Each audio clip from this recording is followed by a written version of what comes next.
And African Continental Free Trade Area leaders say they want to champion the continent's self-reliance on a number of sectors at the first G20 meeting taking place in South Africa this week. The gathering comes as South Africa takes over the presidency of the powerful bloc of nations.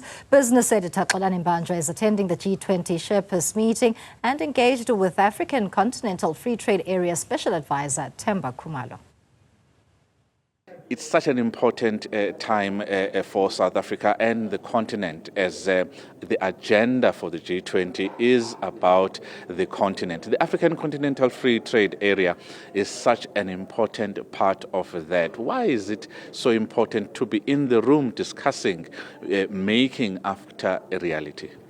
Thank you very much, and we appreciate the opportunity. As you correctly put it, I think some of the issues that have been placed by South Africa on the agenda of its G20 presidency talks to what we want to achieve as a continent in as far as the implementation of the AfCFTA.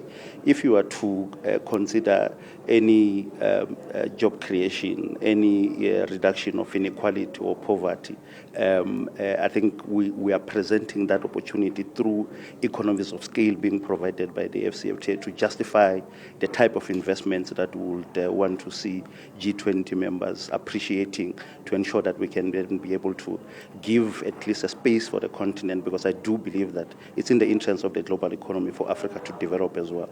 So we are here to kind of like present a case on how far we have gone.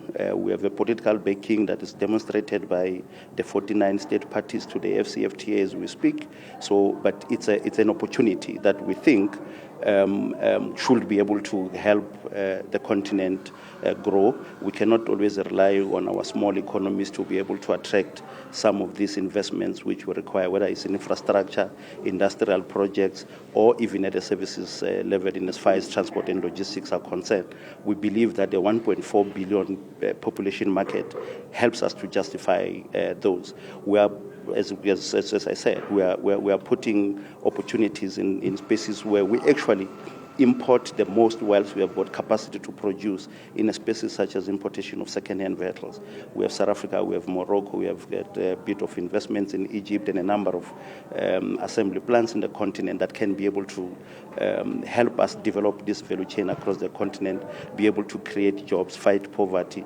In the pharmaceutical space, we're also seeing the same opportunities. We spend a lot even before COVID-19. We had already spent about 16 billion US dollars a year just to import generic drugs to address health challenges in the continent. And we believe that through AfCFTA, we could therefore be able to crowd those investments and invest, trade under the AfCFTA and build a competitive economy that can then be able to globally trade, so that we can be able to increase our participation on both global production and trade.